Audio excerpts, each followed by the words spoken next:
పిఎండిఎస్సీ యొక్క బ్రీఫ్ కూడా చూడడం జరిగింది. దీనిలో 30 రకాల విత్తనాలని భూమిలో వేయటం వల్ల ఏంటంటే ఇది 45 నుంచి 50 రోజులు మధ్యలో ట్రాంపింగ్ చేయడం జరుగుతుంది.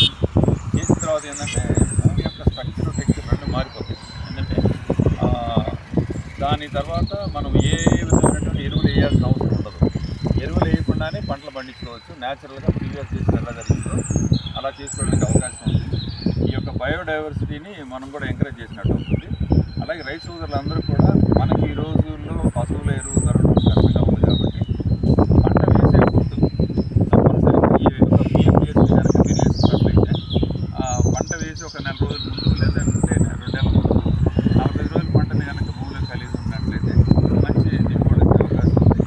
ఆయిల్ బ్యాక్టీరియా కూడా పెరుగుతుంది.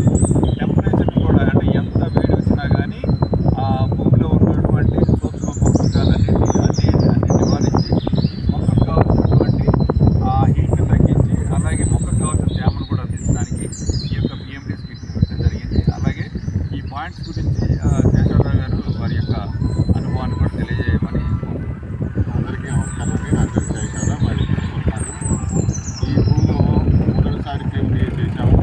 50 రోజుల తర్వాత భూమిలో కలుగుతున్నాము.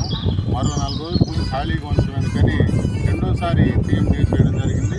ఇప్పుడు మీరు గమనించవచ్చు, మళ్ళీ మొలిసి 15 రోజులే ఉంది. మొత్తం ఆరోగ్యంగా ఉంది. దీన్ని 40 రోజుల వచ్చిన తర్వాత భూమిలో కలిగి తర్వాత ప్రధాన పంట మిరప నాటడం జరుగుతుంది. ఇది ఎకరానికి సుమారుగా 10 టన్నులు పచ్చి ఎరువు వస్తుంది. ఆ 10 టన్నులు ఎప్పుడైతే ఎరువు